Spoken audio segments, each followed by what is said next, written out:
मैंने day time आपको माफ कर दिया। वैसे भी कंप्लेंट करते रहते हो, कहीं नहीं लेके जाते हो, कहीं नहीं लेके जाते।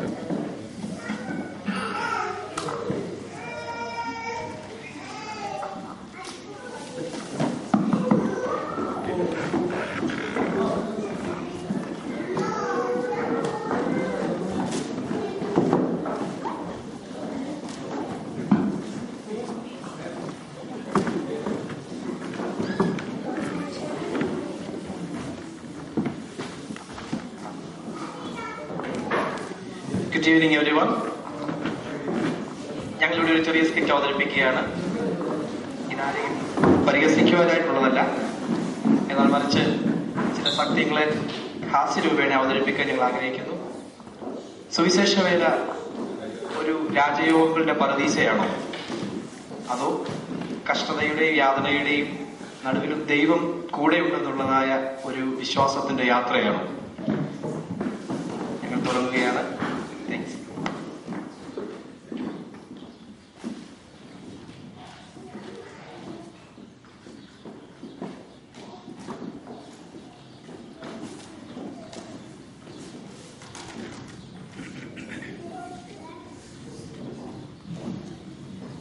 എന്റെ സഹോദര പറയണ്ട, ഈ സുവിശേഷകരെന്ന് പറഞ്ഞ ഇത്രയും റിസ്ക് പിടിച്ച പണി ഞാൻ ഇപ്പോഴാണ് അറിയുന്നത്. എന്തെല്ലാം കഷ്ടപ്പാടാണ്.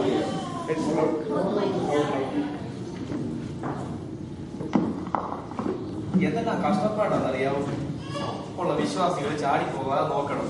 എന്തെങ്കിലുമൊക്കെ പറഞ്ഞ് പേടിപ്പിച്ച് ദശാംശം മേടിക്കണം. പിന്നെ സ്കൂള്, കോളേജ്, ഹോസ്പിറ്റൽ, അതിന്റെ പുറകെ ഇപ്പൊ കുറെ എണ്ണം ഇറങ്ങിയിട്ടുണ്ട് നമ്മളെ പിടിക്കാനായിട്ട്.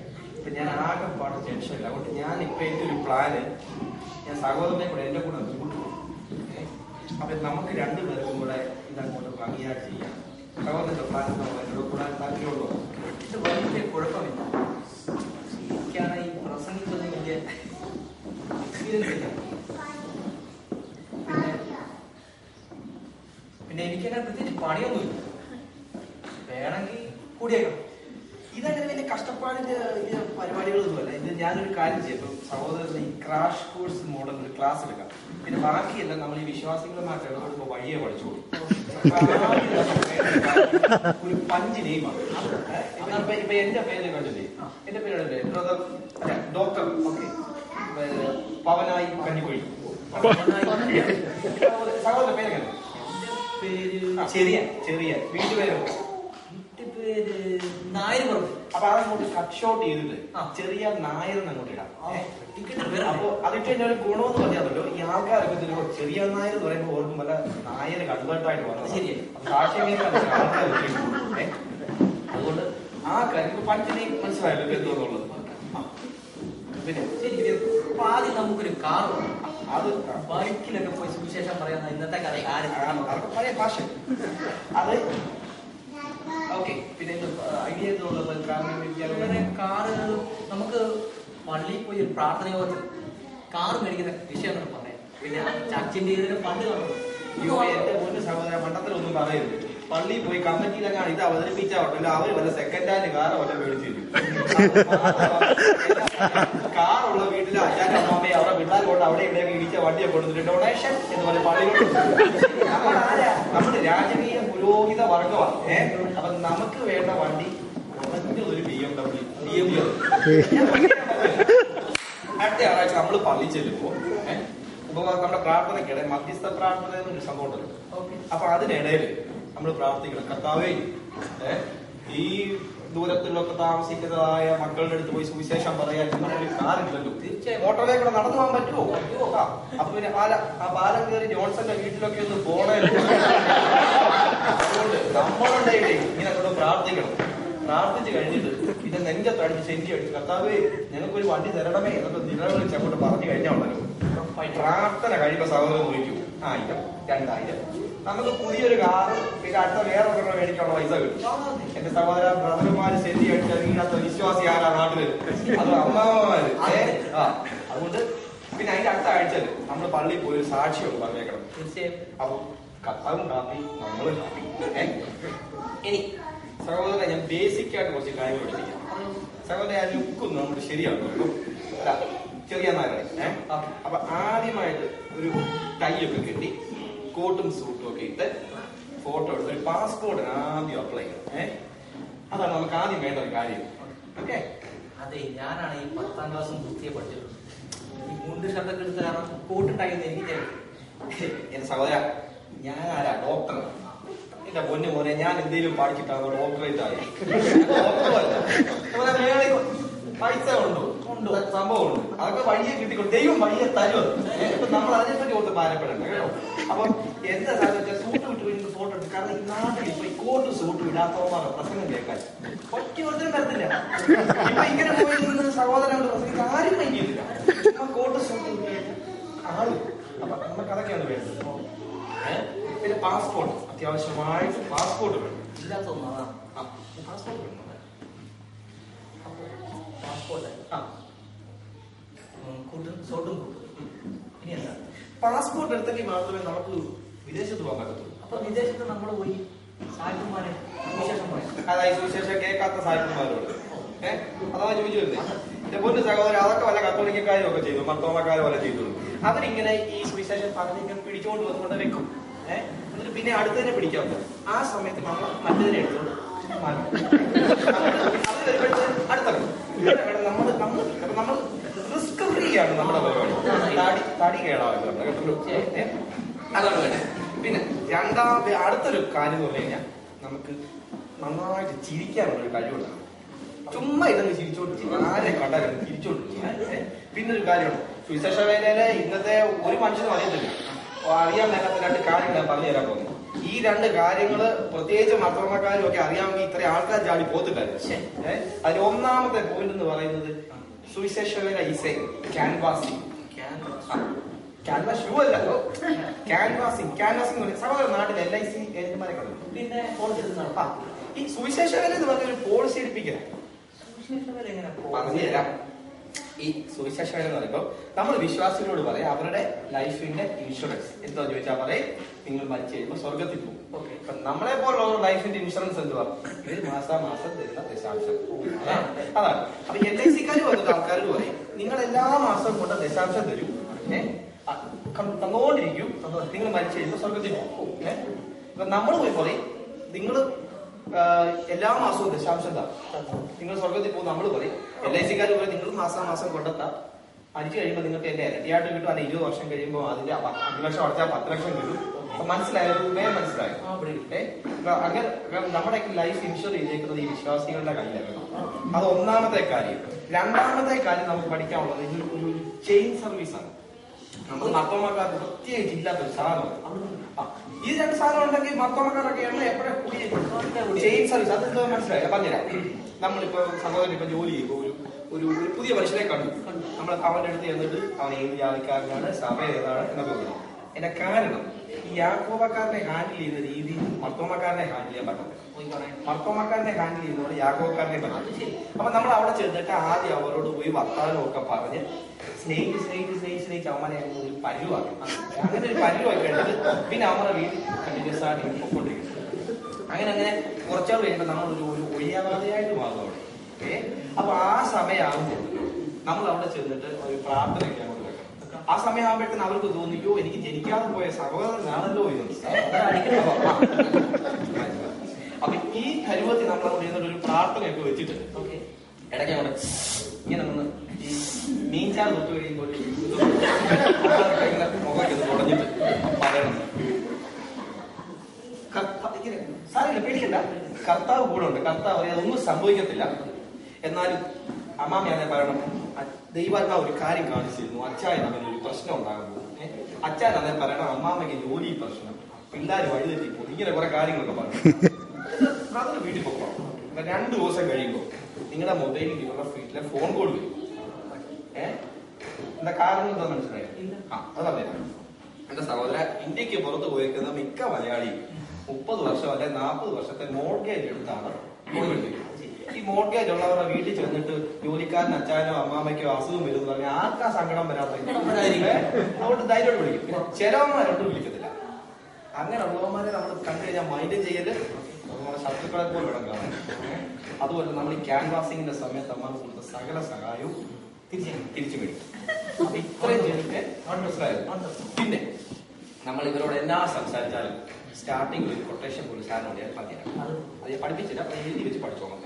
എന്നാ പറഞ്ഞാലും ആദ്യം നമ്മൾ പറയണം, ദൈവാത്മാവ് നിന്നോട് പറയാൻ എന്നോട് ഇപ്പൊ പറഞ്ഞു എന്ന് വേണം പറഞ്ഞു. അതായിരുന്നു സ്റ്റാർട്ടിങ്. എന്ന് പറഞ്ഞില്ലേ ഒരു മനുഷ്യനും വിശ്വസിക്കത്തില്ല. ആ സമയം ഇപ്പൊ 10 രൂപ തരാമെന്ന് ചോദിച്ചു കഴിഞ്ഞാൽ തരത്തില്ല.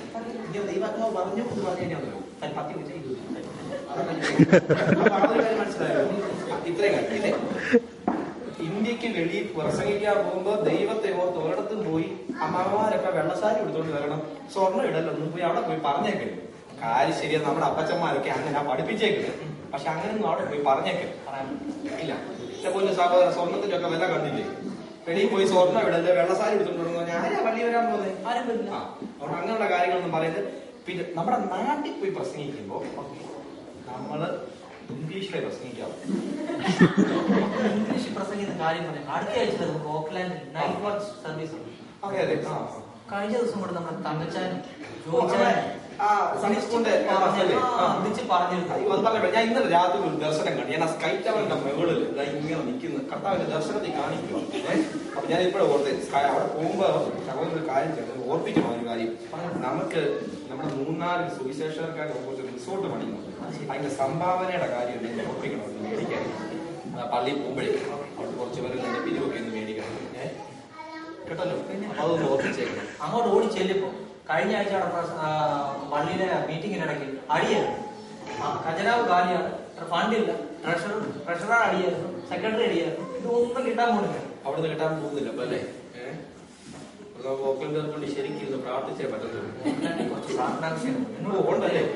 ഓർക്കുന്നില്ലേ കഴിഞ്ഞ ആണ്ടിൽ നമ്മുടെ ഷിനു $10,000 തന്നു. പെണ്ണ് കിട്ടാൻ വേണ്ടി പ്രാർത്ഥന അവനോട് പറയാം. കർത്താവ് വായിച്ചു തന്നില്ല, നമ്മുടെ കർത്താവ് വായിച്ച് ലേറ്റ് ആവുന്നുണ്ട്. അവനെക്കാട്ടിൽ ഒരു വർഷം മുമ്പ് നമ്മുടെ ടീച്ചർ $15,000 വായിച്ചു. മൂന്നാമത്തെ കല്യാണം ഇപ്പൊ കണ്ടില്ലേ? ഈ മനസ്സ് അല്ല ഈ ഒരു മനസ്സുണ്ട്. പിന്നൊരു കാര്യം, കർത്താവിന്റെ മോനെ ആകെ ബിസി ആവിടെ. നാട്ടിലുള്ള ചെറുക്കന്മാരുടെ മുഴുവൻ പെണ്ണുങ്ങൾ എടുത്ത് പ്രാർത്ഥിക്കുക, അമ്മമാർ പ്രാർത്ഥിക്കും. കർത്താവെ ഞങ്ങളുടെ നാട്ടിൽ പെണ്ണിനെ തന്നെ. കർത്താവ് പെണ്ണുങ്ങളെ കണ്ടുപിടിക്കുന്നത് തപ്പി പോകുമ്പോഴത്തുണ്ടല്ലോ, പെണ്ണുങ്ങൾ ഇവിടെ പറയുക കർത്താവെ ഞങ്ങൾക്ക് നല്ലൊരു ചെറുക്കനെ തന്നെ. ഇതിനിടയിൽ അവൻ വെയിറ്റിംഗ് ലിസ്റ്റ് നിൽക്കുക, കൊടുക്കുന്ന ലിസ്റ്റ് കൂടെ ഉണ്ട്. അതോട് ഷീനിനോട് ആ ഒരു കാര്യം പറയണം. ഇപ്പോഴത് ഓർത്ത് ഇപ്രാവശ്യം പോകുമ്പോൾ ലിജോട് പറയണം, പൈസ പറയണം. അത് പിന്നെ പ്രാർത്ഥിച്ച് 3-ാമത്തെ മാസം അവന്റെ കല്യാണം കഴിഞ്ഞതാണ്. മാർത്തോപ്പള്ളിലെ അച്ഛന്റെ കാറ് കള്ളന്മാർ സ്ഥിരമായിട്ട് മോഷ്ടിക്കാൻ ശ്രമിക്കും. അത് പിശാചിന്റെ ഒരു പ്രവർത്തനം കേട്ടോ. അത് കമ്മിറ്റിക്കാരൊക്കെ രക്ഷിക്കപ്പെടാതെ ശരിയാവും. സൊല്യൂഷൻ അപ്പൊ ഞാനൊരു കാര്യം ചെയ്യാം. ഞാനൊരു ഇച്ചിരി വെള്ളം തന്നു, അതാരും അച്ഛൻ പോലും അറിയാതെ പെട്രോൾ ടാങ്കി കൊടുത്തു. ന്യൂസിലാൻഡിൽ ഒറ്റ കളരും അച്ഛൻ പോലും ഇത് ഓടിക്കുന്നു. അങ്ങനത്തെ ഒരു ചെലവ് നമുക്ക് വെക്കേഷൻ പോയിട്ടല്ലേ. എനിക്ക് ആ തങ്കച്ചാന്റെ തലയെ കൈവച്ച് പ്രാർത്ഥിക്കണമെന്ന് വലിയ ആഗ്രഹമായിരുന്നു. പക്ഷെ എനിക്കൊരു പേടി, ആ തയ്യൊക്കെ ഇട്ടിരിക്കുന്ന അമ്മാവിന്റെ വൈഫ്. ഞാൻ തലയെ കൈവച്ച് അവരുടെ അവിടെ ദേഹത്ത് വയ്യൂ. ഞാൻ എന്താ ചെയ്യുന്നത്, ഞാൻ പ്രസംഗിക്കുന്ന CD ഉണ്ട്, തങ്കച്ചാൻ വേണമെങ്കിൽ മേടിക്കാതെ. അപ്പൊ അത് ഒരു CD-ക്ക് 100 രൂപ വെച്ച് 5 CD, 500 രൂപ. അത് വില 499 രൂപയ്ക്ക് നമ്മൾ കൊടുക്കും. ഈ CD മേടിച്ചോണ്ട് നിങ്ങൾ വീട്ടിൽ പോകണം, CD പിള്ളേർ ഇടുക, പ്രസംഗം കേൾക്കുക, രോഗസൗഖ്യം പ്രാപിക്കുക. ഇപ്പൊ നിങ്ങൾ എന്റെ പ്രസംഗത്തിന് വരണമെന്നുള്ളതിന് നിർബന്ധമുള്ള കാര്യമൊന്നുമില്ല. അത് മാത്രമല്ല, നമുക്ക് ഈ പ്രാവശ്യം പോലെ നമ്മുടെ വൈറ്റിലേര് വിശ്വാസികൾക്കായിട്ട് കുറെ ഫ്ലാറ്റ് പണിയുന്നു. അതിനെ പറ്റി കുറച്ച് ദൈവാത്മാവ് പ്രേരിപ്പിക്കുന്നവരോട് മേടിക്കാൻ സംസാരിക്കണം ആ വിഷയത്തെ പറ്റി. എന്റെ പൊന്നുപോലെ മർത്തോമക്കാരുമായിട്ട് ഒരു ബിസിനസ് നമുക്കില്ല. ഒരു വർഷം 52 ഞായറാഴ്ചയുണ്ട്. 60 കത്തെങ്കിലും കുറഞ്ഞത് പൂലാത്തീതിയിൽ വരും.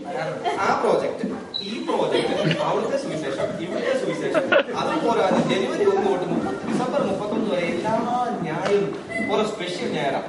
ഇന്ന് അച്ചായന്മാർ ഞായറാഴ്ച, ഇന്ന് അമ്മാമ്മമാർ ഞായറാഴ്ച. ഇതിനെല്ലാം പിരിവ് കൊടുത്തു കഴിഞ്ഞ് പിന്നെ മർത്തോമക്കാരൻ എവിടാണ് എനിക്ക് ഫ്ലാറ്റിന് മേടിക്കാൻ പൈസ? ചിലപ്പോൾ നമ്മുടെ പ്രസംഗം ബുക്ക് ചെയ്യാൻ വേണ്ടി വന്നാൽ കഴിഞ്ഞ പ്രാവശ്യം സുവിശേഷം കഴിഞ്ഞ് കഞ്ഞി പറഞ്ഞ് എന്നെ കൊണ്ട് തിന്നാൻ കഴിയും. വേണമെങ്കിൽ വല്ല ചിക്കൻ ബിരിയാണി വേണം. മനസ്സിലായി. ഈ കോലൊക്കെ കണ്ടിട്ട് ഏതോ ജാതിപ്പെട്ടതെന്ന് ഞാൻ ആരായ കോന്നിയിലല്ല, കോന്നിക്കാരനല്ലേ, കോന്നിക്കാരനൊന്നല്ല. പണ്ട് കോന്നി തീർത്തന്നെ കുത്തിയില്ല, അവിടെ കൊണ്ടുവന്ന് ഞാനാണ്. അത് എന്റെ കൂടെ ദൈവം ഇല്ലാതെ ഇതൊക്കെ ചെയ്തു പോയ കാര്യങ്ങൾ. ഇതൊക്കെ കോന്നിക്കാരനല്ലേ? അപ്പൊ എന്നെ മനസ്സിലായി. ഈ മുടി ഷൂസ് ഒക്കെ കണ്ടിട്ട് മനസ്സിലായി. അന്യനല്ലടാ, ഞാനാണ് പത്രോസ്. പത്രോസ് ഈ ബൈബിളിലൊക്കെ ഇല്ലേ? ബൈബിൾ സൊസൈറ്റിയിലെ ബൈബിളിൽ ഞാൻ എന്റെ പേരുണ്ട് ഈ സ്വർഗത്തിലൊക്കെ ഗാർഡിയൻ പത്രോസ്. പീറ്റർ എന്ന് പറയാം. ഇവിടെ നീ മരിക്കാറായി, ഞാൻ കൊണ്ടുപോകാൻ വന്നതാ. അപ്പൊ ഈ ഹിന്ദുക്കൾക്കൊക്കെ കാലിലുള്ള പോലെ ക്രിസ്ത്യാനികളുടെ ഈ പരിപാടി ചെയ്യുന്നതാണ്. അപ്പൊ എന്നെ കൊണ്ടുപോകാൻ വന്നാ എനിക്ക് കുഴപ്പമൊന്നുമില്ല. ഞാനിപ്പോ പോകുന്ന പ്രശ്നം, ഞാൻ സ്വർഗത്തിൽ പോകുമല്ലോ, അപ്പൊ എനിക്ക് പ്രശ്നമൊന്നുമില്ല. എനിക്ക് ഒരു കാര്യം മാത്രമേ ഉള്ളൂ, എന്റെ ഡയറിയിൽ എനിക്കൊരു വാക്ക് എഴുതാം. ഞാൻ നല്ല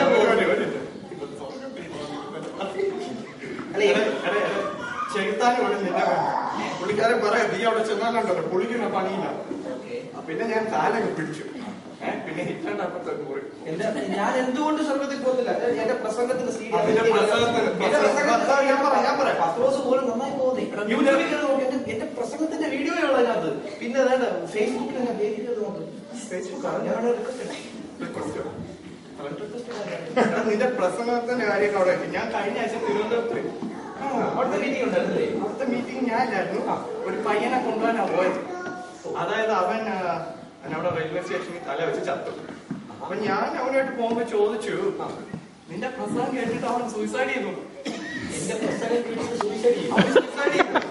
അപ്പോഴേ ഞാൻ ഓർത്തു നിന്നെ കൊല്ലാറായിരുന്നു. അതുകൊണ്ട് എന്നെ കൊണ്ട് പോകുന്നു. ഒരു ഒറ്റ കാര്യമുണ്ട്, എന്റെ ഡയറിയിൽ ഞങ്ങൾ പാരമ്പര്യമായിട്ട് ചെയ്ത കാര്യമുണ്ട്. ഞങ്ങൾ മരിച്ചു കഴിയുമ്പോൾ ഞാൻ നല്ല പോർപ്പെടുത്തു, ഓട്ടം തികച്ചു, അങ്ങനെ ഒരു വാക്യമുണ്ട്. ആ വാക്യം എനിക്ക് പോർപ്പെടുത്തത് അന്യസഭക്കാരും IRCയും ഇൻകം ടാക്സും കേട്ടല്ലേ? അതൊക്കെ പോട്ടെ, നിനക്കിപ്പോ ഫ്ലാറ്റോ കസിനോ ഏതാണ്ട് കൊണ്ടുവന്ന് കേട്ടു. അത് പ്രോജക്റ്റ് ഇത് ഇന്ന് ഒരു 5 പൈസ സ്വർണ്ണത്തിൽ കിട്ടിയിട്ടുണ്ട്. അത് കർത്താവിന്റെ പേരിൽ ഞാൻ മേടിക്കുന്ന സകല പൈസയും കർത്താവിന്റെ പേരിൽ തന്നെ നാട്ടിൽ ഞാൻ ഇൻവെസ്റ്റ് ചെയ്തേക്കുക. കേരളത്തിലെ വിലക്കയറ്റത്തെ കുറിച്ചും പിന്നെ വിലക്കയറ്റം എടാ, സ്വർഗത്തിൽ 5 പൈസ ഇല്ല. പണ്ടൊക്കെ പള്ളിക്കാരുണ്ടല്ലോ ഈ സ്വത്രാഴ്ച എടുക്കുന്ന പരിപാടിയാണ്, അത് സ്വർഗത്തിൽ കൃത്യമായിട്ട് അടയ്ക്കുക. ഇപ്പൊ അവന്മാർക്ക് പള്ളി പണി, പിന്നെ ഓരോന്നൊക്കെ ചെയ്യണം, പാവങ്ങൾക്ക് വീട് പണിയാണ്. ഇപ്പൊ സ്വർഗത്തിലൊന്നുമില്ല. പണ്ടൊക്കെ പിള്ളേരുണ്ടല്ലോ പരീക്ഷ പാസ്സാവണേ, മുട്ടായി കിട്ടണേന്നൊക്കെ ആയിരുന്നു പ്രാർത്ഥന. ഇപ്പൊ 8 വയസ്സുള്ള പിള്ളേർക്ക് പോലും സെൽഫോൺ വേണം, അങ്ങനെയൊക്കെയാ പ്രാർത്ഥിക്കുക. സ്വർഗത്തിൽ കാശില്ല. പിന്നെ പോലെയുള്ളവർ ഇവിടെ എന്തായാലും എന്നെ നരകത്തിൽ കൊണ്ടു. അപ്പൊ ഞാനൊരു കാര്യം എനിക്കൊന്ന് വിരോധമുണ്ട്.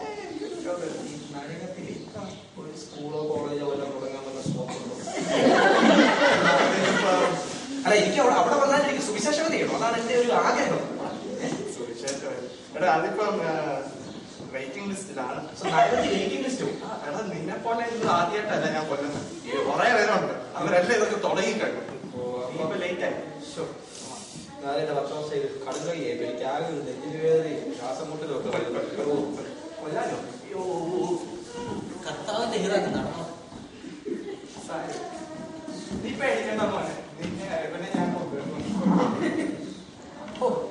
എന്തൊക്കെ ആഗ്രഹങ്ങളായിരുന്നു. ഓക്ലൻഡിൽ പോണം, സ്കൈ സിറ്റി കയറണം, ബഞ്ചി ജമ്പ് ചെയ്യണം, എല്ലാം കഴിഞ്ഞു. ഏതായാലും ഇനി ഓക്ലൻഡിന്റെ സുവിശേഷം യോഗം ക്യാൻസൽ ചെയ്യില്ല, ഞാൻ തന്നെ അങ്ങ് പോയേക്കാം. മൊത്തത്തിലൊരു ചേഞ്ചാണ്.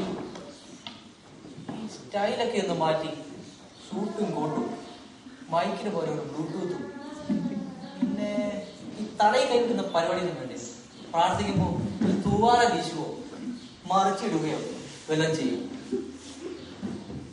എന്താ ചെയ്യുക?